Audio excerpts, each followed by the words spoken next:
Hey everybody, Robin Babbitt here. World According to Robin. So I woke up this morning and I was thinking about all the healthcare benefits that are going to be removed or unaffordable over the next couple of months, I guess. And I realized that October is Breast Cancer Awareness Month, and we're in May now, and middle of May. And if you're unsure of what your coverage will be, or you're not sure if you're going to have coverage and you have it now, I would suggest that you go and get your mammo done now. And the reason I'm saying that is because anything can happen and you don't know, and you want to be covered for it. Should anything go wrong. I'm saying that from experience. Not many people know this, but I'm a breast cancer survivor.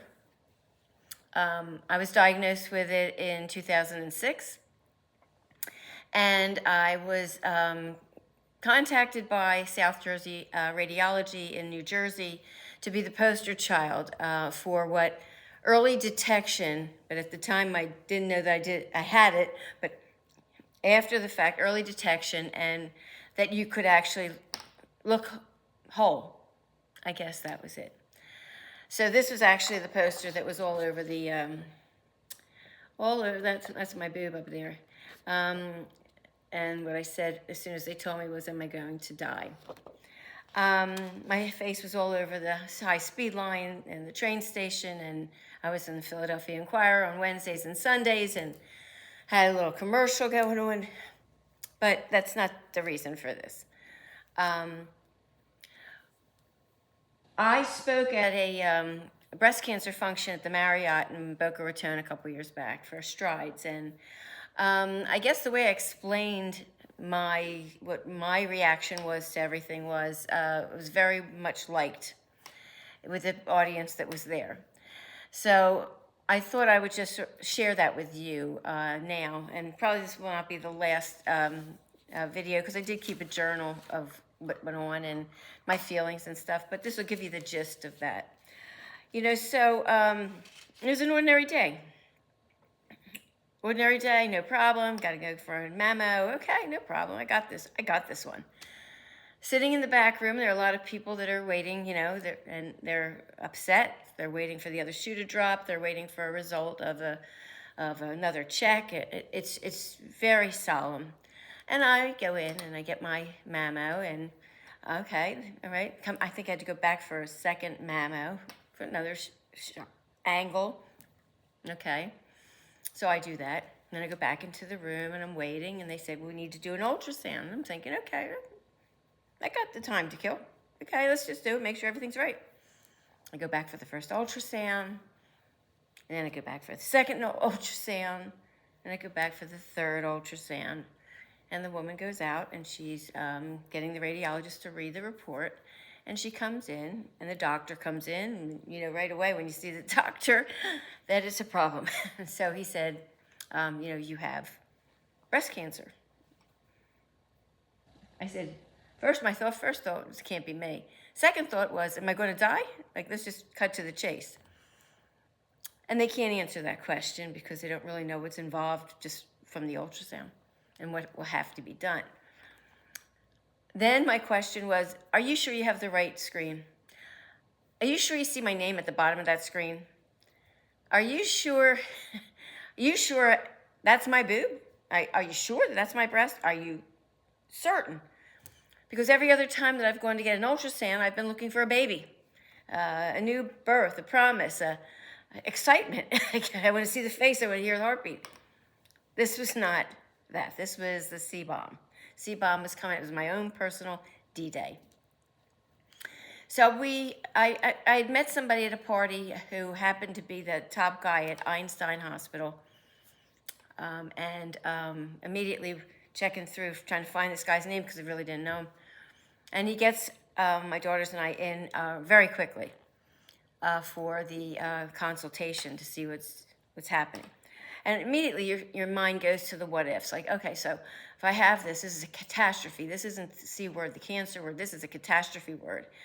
And what ifs? Like, what if I'm not here to see my daughters graduate? What if I'm not here to see them get married? What if I'm not here to see grandchildren if one day we have grandchildren? What if I just don't get to see my friends again? What if, what if, what if? So he's explaining to my kids, and we decide I have to do some preliminary testing and then need surgery.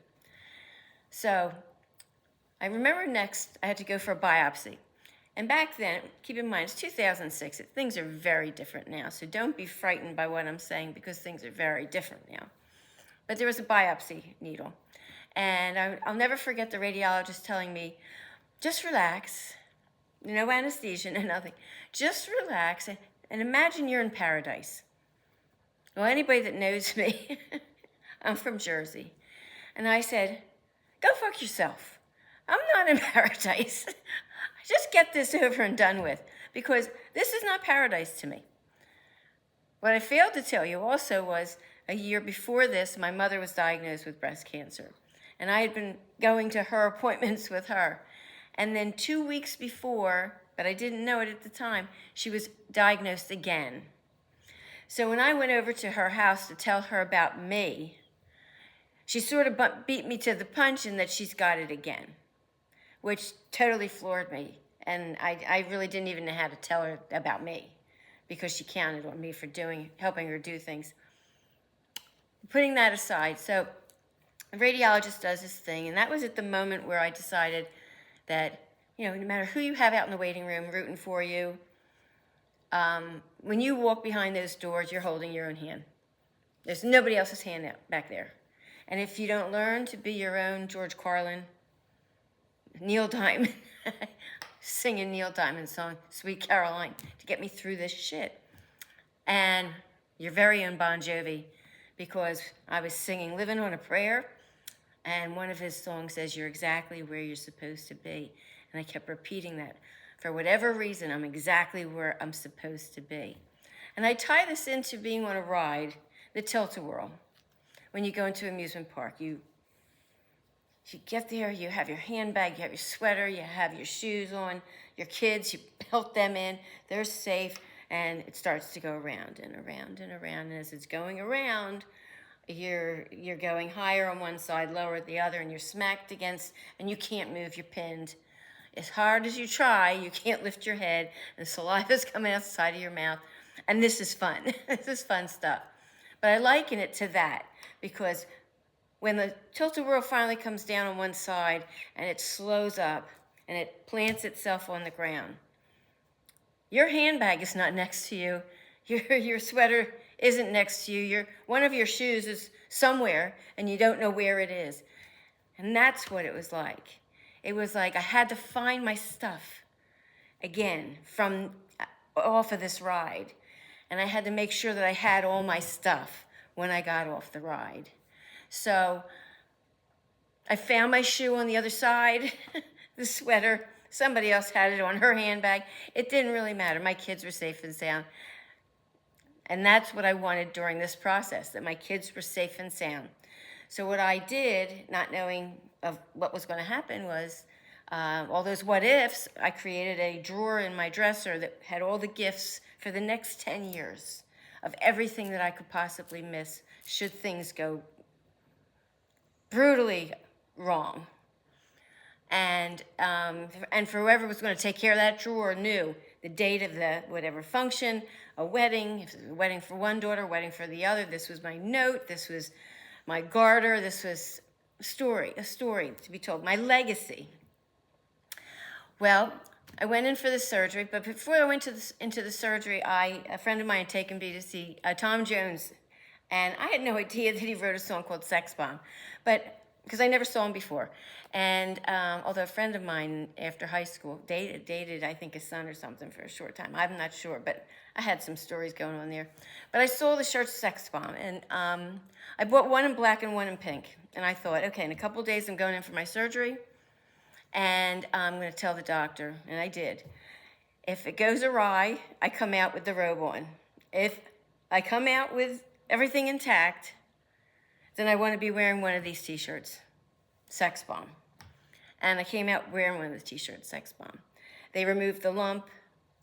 And then you had the whole decision of whether you're going to do radiation, chemotherapy, both, whatever. I didn't think my body could take chemotherapy, so I chose not to. But what was more important is I didn't want to pass the gene on to my kids.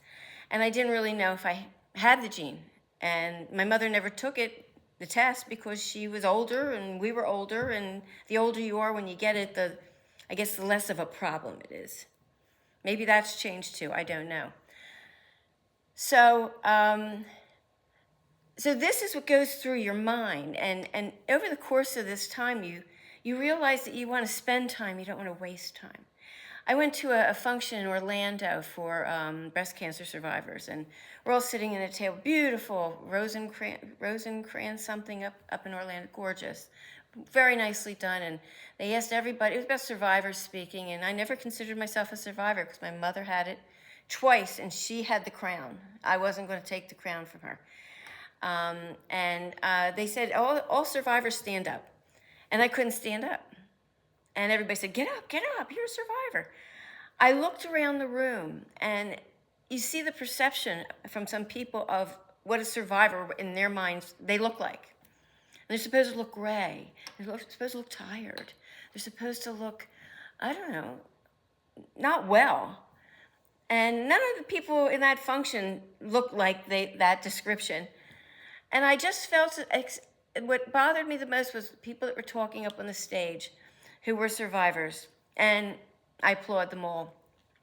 They were going through, I guess one of the problems when you go through something like that about your mortality is you emerge stronger. You have a better sense of yourself. You don't want to tolerate bullshit, and you don't want to deal with bullshit. And you become very verbal, and you become very strong. And the things that you needed, like you sort of wimped around with and asked like nicely, like, you think you could do that? Now you're saying, can you do this for me? Husbands can't take that. They don't want you to be stronger. They understand that you're going through something. But if you emerge stronger, they don't quite grasp it. And the women that were up on the stage discussing their triumph of getting through this disease, every single one of them had lost a husband in the midst. And I was separated at the time. And I got it. I absolutely got it, that some men just can't deal with it, that you've gotten stronger. They sort of like the way you were. I found that I don't want to spend my life being a wife.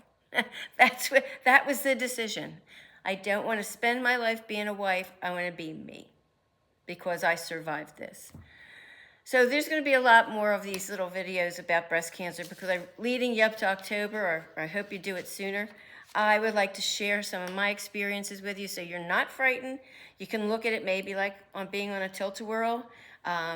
If you let those thoughts of the what-ifs really lay on your shoulders, it's going to make you vulnerable, and you won't have the punch to fight. Okay, so hoping everybody's mammo comes out great. And I did not have the gene, just so you know. When I had the test, that's another story for another time. I did not have the gene, and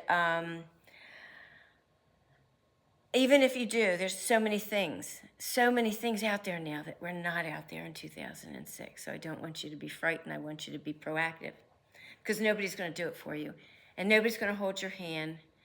And before I leave, I'll say one more thing. After my divorce, I was on a date, and I was at a restaurant, and this young girl comes up to me, very young, in her mid-20s. She must have either been at where I spoke and heard me, or she knew somehow she knew I was a survivor. I don't know how. I'm assuming she was at the function. She came up to me and she said, I know who you are, and I have a lump. Can you feel this?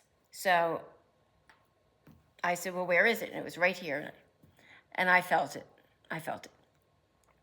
And the first date with this guy, he was pissed off that I went over to talk to this girl to try to help her out. That was the first and last date with that guy. This girl did have a lump. I drove her to a doctor. I drove her to the radiologist to get it tested. And she was fine. It was just a lot of fatty tissue, whatever it was. I sat with her. I waited with her. because she had enough, she was wise enough to come up to me and see if you could feel it, because I could not feel mine. And they told me that by the time I felt mine, I would have been stage 4 and nothing could have been done for me. So early detection is the key. And if you need to speak about anything, just send me a comment. Send me a comment. I can help you through anything. And let's try to think about it in a very different light so it enables you to fight. Because if you're pressed down on the what ifs, or more than you should, but another key is your earbuds. You listen to Bon Jovi. You're living on a prayer. I listen to every song from when I grew up. I dance. I dance now. I have tap shoes. I dance around the house because I just like the noise. I have my earbuds on listening to my music. I hula hoop, not because I'm great at it. I used to be great at it, but not because I'm great at it, but because I can. I can, because I'm still here. Have any questions or anything, just, and I'll answer you, okay? All right, peace out. Look for more. Like I said, I kept a journal. So, peace out. Call your doctor. Get in there now, if you can, okay? All right, peace out.